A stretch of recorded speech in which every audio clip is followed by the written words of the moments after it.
Hey there, welcome to the Agents of Revival podcast. If you're ready to be healed and take full accountability of your life by evolving into your best self, then this is the podcast for you. I am your host, Andrea Griffin Rogers, and I'll share with you winning steps as well as personal tips and anecdotes on how to go from brokenness to wholeness and from scattered pieces to inner peace. So come on in and join me on this healing journey, and let's become whole together. Enjoy it! Hey, what's up, guys? Welcome back. Hey, how are you today?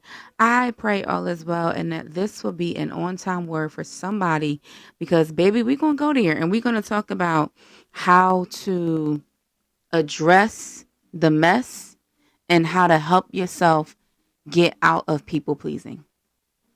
Yep. So today our message topic is, are you a peacemaker or a peacekeeper?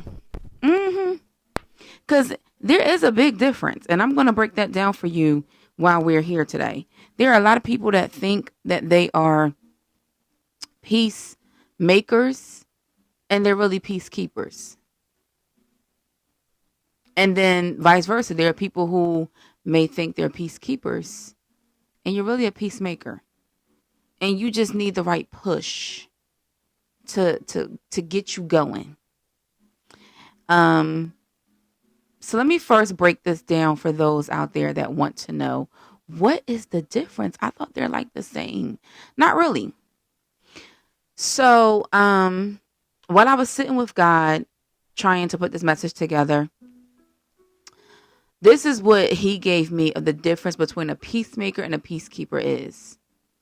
A peacemaker is someone who is willing to ruffle some feathers by addressing the problems in order to come to a mutual and beneficial resolve. I'm going to say it again. A peacemaker is someone who is willing to ruffle some feathers by addressing the problems in order to come to a mutual and beneficial resolve. Now, a peacekeeper is someone who is unwilling to address anything and chooses to stay silent and complacent regardless of the pain they are in because of fear, shame, guilt, or desire to want to please others. I'll say that one again because I want to add a little extra caveat to that. A peacekeeper is someone who is unwilling to address anything and chooses to stay silent and complacent regardless of the pain they are in or that they see someone else in because of fear, shame, guilt, or a desire to want to please others. And I think in this day and time, we have a lot of peacekeepers and not enough peacemakers. We don't have enough people that are willing to do the work, that are willing to address the mess if need be, that are willing to stand up for something. Most people are too afraid. Oh, no, I just want to, play it safe. I'm just, going by time.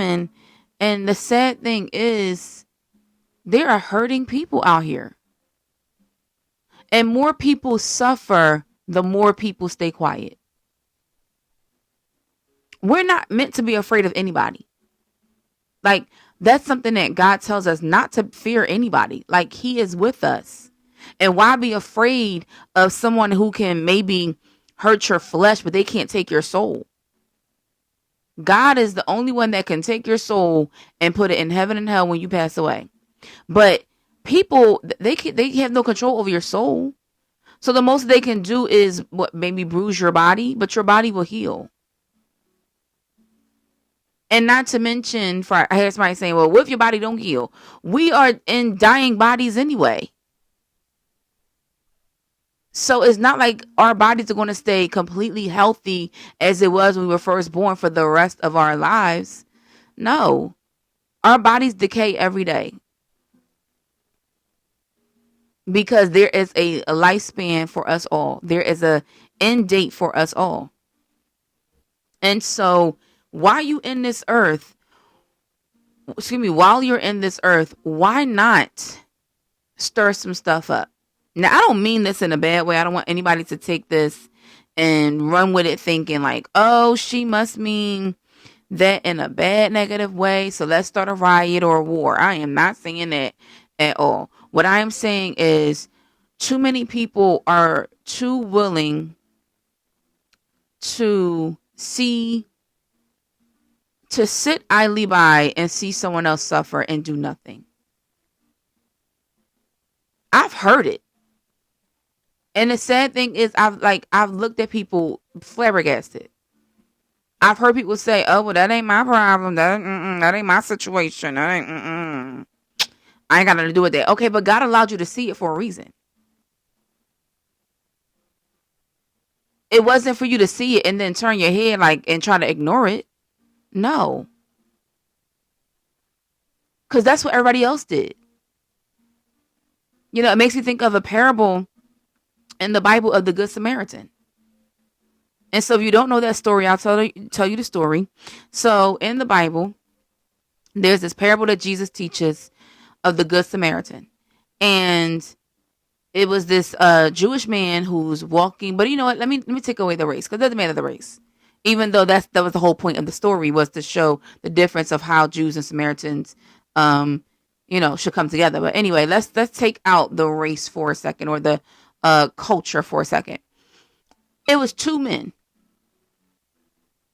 One man gets attacked.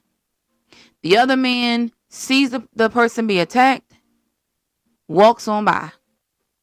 Another man who is supposed to be a holy man, a saved man, a man that, believes in a higher power, he sees the person suffering on the ground, begging for help after being attacked and robbed. And he says, "Oh, well, I'll pray for that person. I'll keep on moving." Actually, let me rephrase that. So the first person says that they see the problem happen. They say, "Oh, I'm just keep the person in prayer, but I'm gonna keep it moving. I got somewhere to go." The second man is the holy man. He comes up and he sees the problem, but he crosses the street. So he sees this man on one side of the street and that he's on, and decides, "Oh, I ain't trying to bother with that. No, I'm going to cross the other side of the street and pretend like I don't see that problem." Well, then comes the third man. And the third man is somebody who everybody else will look at as the black sheep of the family. Everybody else will look at like, this is the despicable person. There's no way this person will help anybody.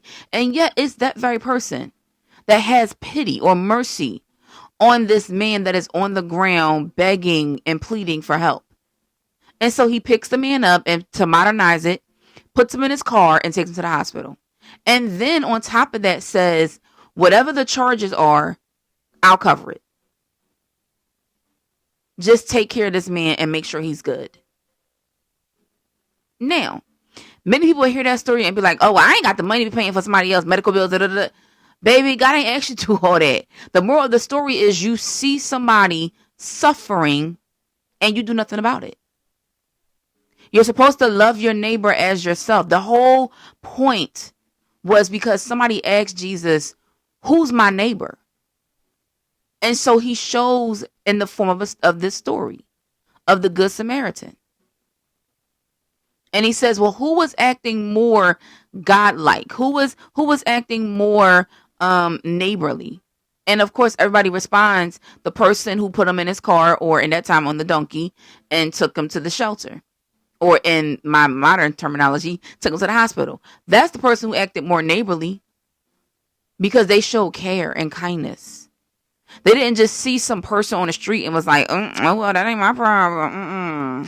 Let me go keep the peace over here." No, they chose to be a peacemaker. They chose to disrupt the norm of just ignoring this person. They chose to disrupt the norm of even keeping their schedule, and realize that this was more important to take care of this human being than to just continue to walk over him as everybody else did. How much more better off could this world be if people stopped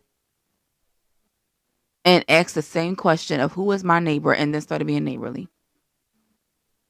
How much better off could we be as a unified community if you stop to show love and care and concern and compassion for one another instead of caring only about yourself.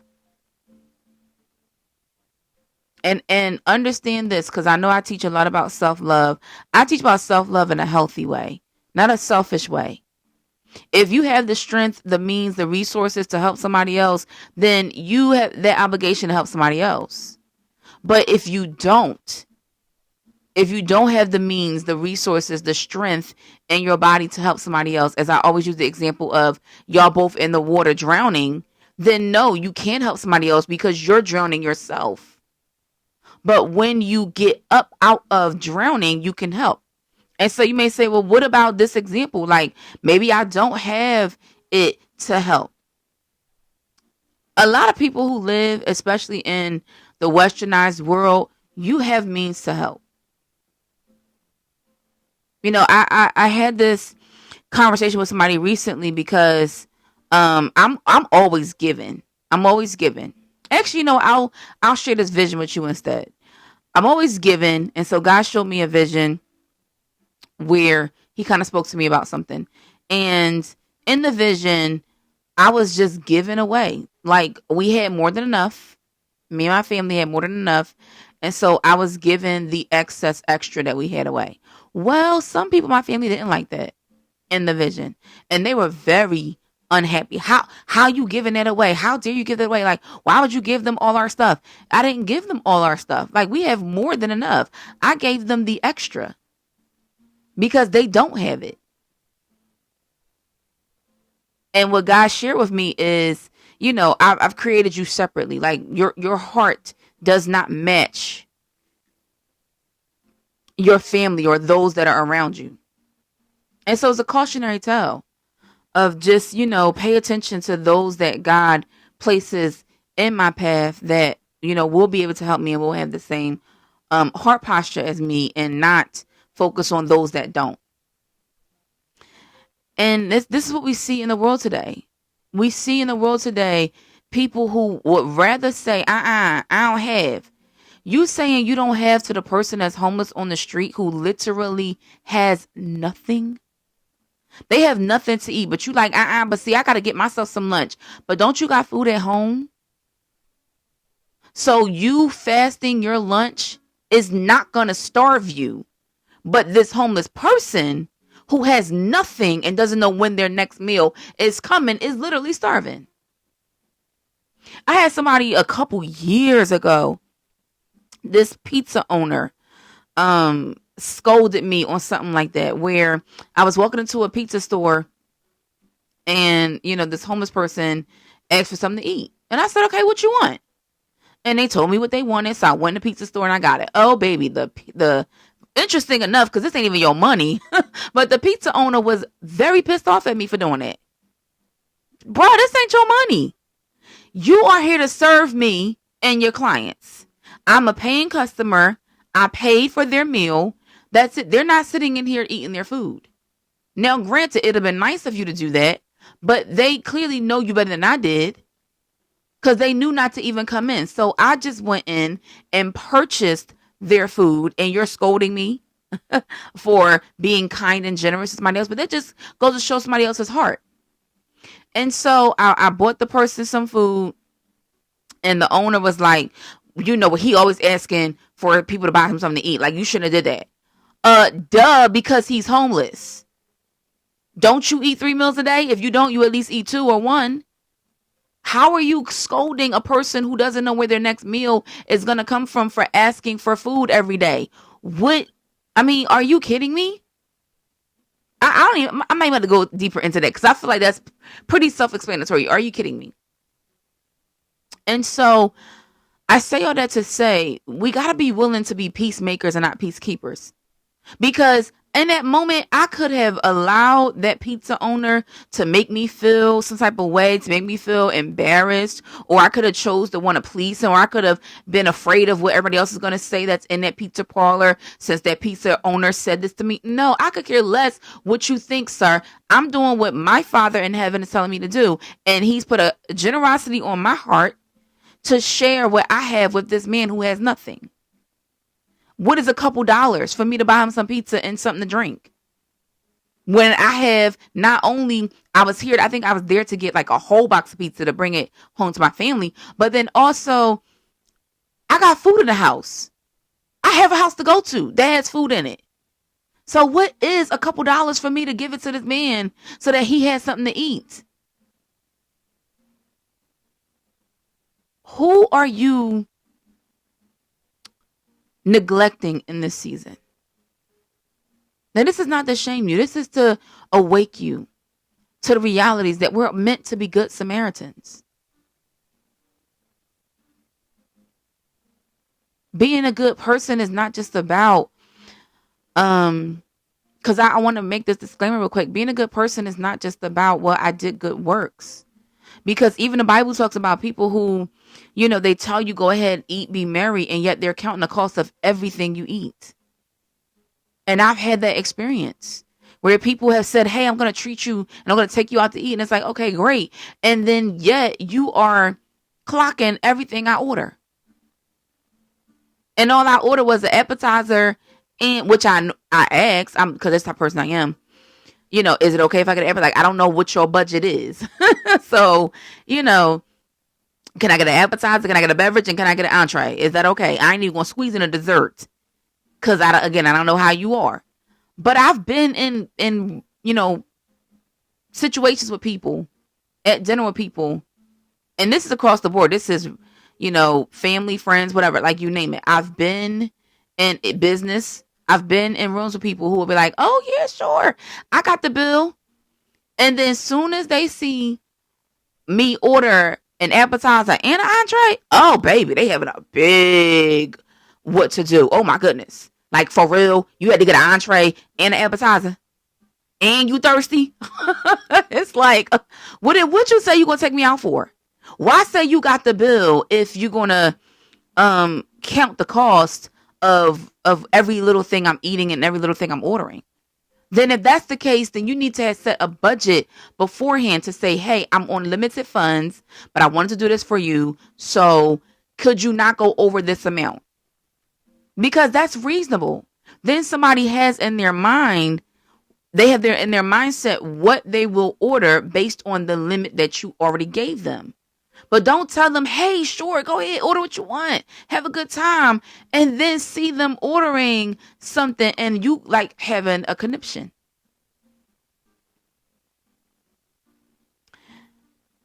Are you willing to sacrifice your life for one's friend? Because Jesus calls us blessed if we're willing to do that. That's what the Good Samaritan did. He sacrificed his life, his finances, his time. Doesn't mean he didn't have more money. Doesn't mean he didn't have more resources. But we can't get back time. And he still chose to give it up to take care of the person that needed help. And so who or what area of your life are you overlooking because you would rather be a peacekeeper than a peacemaker? You'd rather pretend that the problem isn't there than address the problem. And hear me, hear ye. I understand that there are some people who are not in a position to have a conversation. But you can still at least try. And after you've tried, especially if you tried in a calm way, because there are some people who are not at a place where they are ready to heal, where they are ready to address their own mess. There are some people, I've encountered them, who have just are hot tempered. And it's very hard to really get anything across to a hot tempered person. And the Bible talks about them as foolish. And it says, don't argue with a fool because you become foolish. Like the Bible literally calls hot tempered people fools. And so if that's you, baby, just check your temper. Ask God to help you with your temper so you could stop being foolish. But, I've tried to have a conversation, for example, when it comes to healing, addressing an issue with a person who was very hot tempered.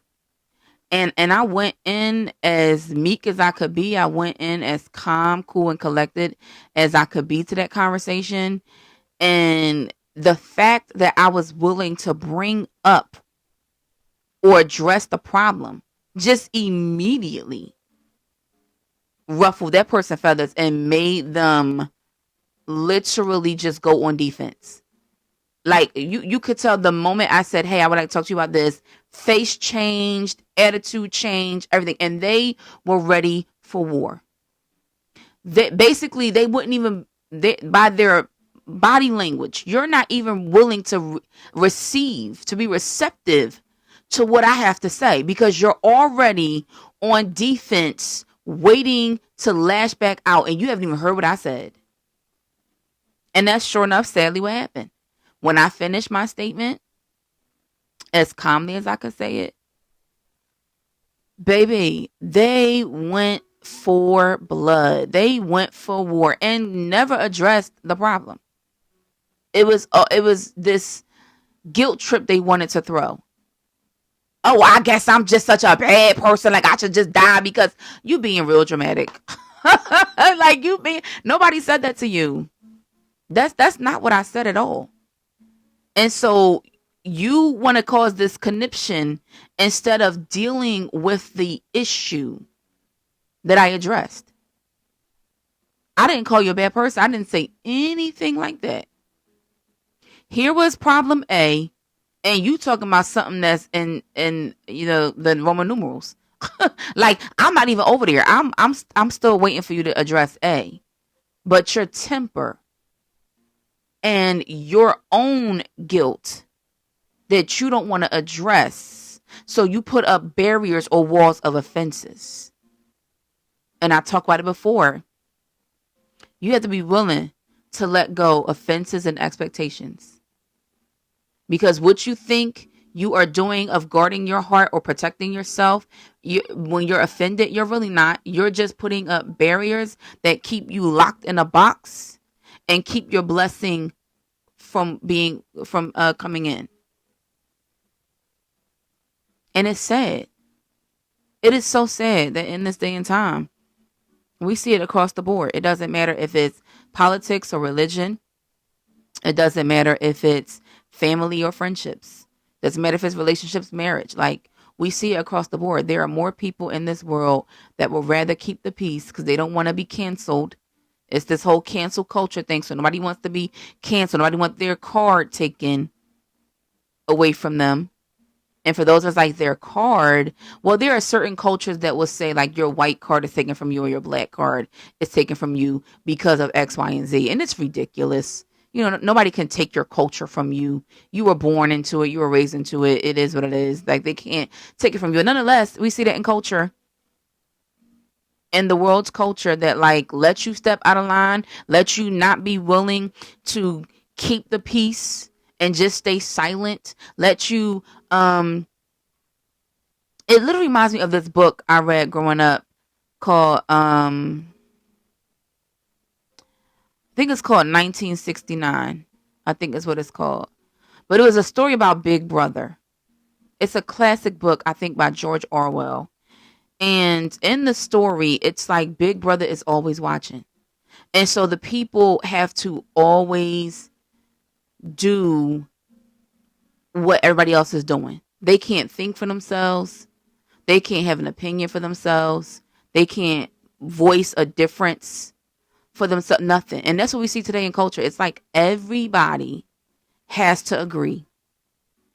And if you don't agree, then you are the worst person in the world because you don't agree. No, it doesn't make me the worst person in the world. It's okay if I'm willing to be iron because you're iron. And the Bible says iron sharpens iron, so a friend sharpens a friend, or one person sharpens another. And there is a way to have healthy conflict and healthy conflict resolution. I do want to put that out there because I feel like people may hear this and think, well, there's no way to resolve a problem in an amicable way if you try to go at it as a peacemaker. Yes, there is. I've seen it in my life. There have been other people that I've had issues with, and I've been able to come and address it with them. And we were both able to hear each other out, to take ownership for and accountable for our actions. If there were any apologies or forgiveness needed, then we did it and moved on, and they're still great. still able to have amazing conversations as if we were never offended. And that's the thing where God wants you to get to when it comes to healing. Get to the point where you are never offended. Get to the point where you were never hurt. That's the whole point of when you do the work of healing, because now you're able to love as if you've never been hurt before, because you don't have that barrier up anymore blocking you that keeps you afraid of trying again. You got to be willing to be a peacemaker and not a peacekeeper. And again, if you're dealing with a hot tempered person, then, that's a different story.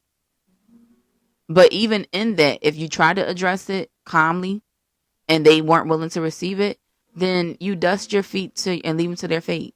Because the Bible says if you're willing to speak peace and they're not willing to receive it, as Jesus says in Luke chapter 10, then you dust your feet and leave them to their fate. Or in this modern term, you would basically wash your hands of it, because you've done your part as God's child to go and try to resolve the problem. You can't control their hot temper. You can't control their anger. You can't control how they're going to respond. And so if y'all weren't able to have a mutual understanding, if it didn't get anywhere, then you wash your hands of it and you leave them to their fate, because you've done your part. But one of the most freeing things that comes with being a peacemaker is when you are willing to address the mess, you get free. It's no longer holding you in bondage. The people that did me wrong, the people that hurt me, when I had to have those conversations to make peace. And sometimes, I play the villain, because I think we all play the villain in somebody's story. There's nobody out here that thinks that, every person that they've ever encountered is going to love them and just speak, praises to them. It makes me think of this particular episode of Golden Girls where Rose was like, everybody loves me, but this person does not like me. And, she really wanted this employee that she worked with to like her. And he was like, I just don't like you. And she's like, but everybody likes me. And everybody was trying to understand, including the person, but also, the other ladies and Golden Girls. I can't think of their names right now, which is surprising. But they were all trying to figure out, like, why does it matter that one person doesn't like you? And it's because she's never not had somebody not like her. So it was just foreign to her. But even then, she was willing to be a peacekeeper. In that particular episode, instead of peacemaker. Now, there was another episode where Rose was able to be a peacemaker, where she stood up to Mrs. Claxton. I remember her name, Mrs. Claxton, who didn't want her tree chopped down. And so she, stood up to her to address the problem. But, it's said that, or I say all that to say, in this season, in this time, we have to choose love. And the way you choose love is to love yourself and then love your neighbor or love someone else as you love yourself. Wouldn't you want peace? Wouldn't you want to make peace in your life? Sometimes it takes ruffling the feathers. Sometimes actually all the time, it takes addressing the mess. Because otherwise, if you don't, you stay stuck in a box that you can't get out of, hoping that person will one day realize what they did to you or how they hurt you. And 9.99999 out of 10, most people do not remember what they did to you to hurt you. I know, because I had the conversation with somebody that, when we talked, now we were able to have this respectful conversation. And when we talked, they were like, oh my God, I did not know I hurt you. Now, I don't want to write my life thinking that I did nothing wrong. And I had no idea that I hurt you. And so sometimes it takes communication, addressing the mess and being willing to make peace instead of keeping peace. Because when you keep silent, again, it festers inside of you. And it drives you crazy while that other person is going about their life. Not in this season. And so I wanted to give you guys, different variations of a peacemaker versus a peacekeeper, because I wanted you to see, where do you fall into this? Are you a peacemaker or are you a peacekeeper? And if you are a peacekeeper, then might I submit for your consideration, it's time to make some changes so that you can become a peacemaker. Because in becoming a peacemaker, you'll be able to live a more healthier, well-rounded, balanced, whole, and fulfilled life. Because you are no longer afraid.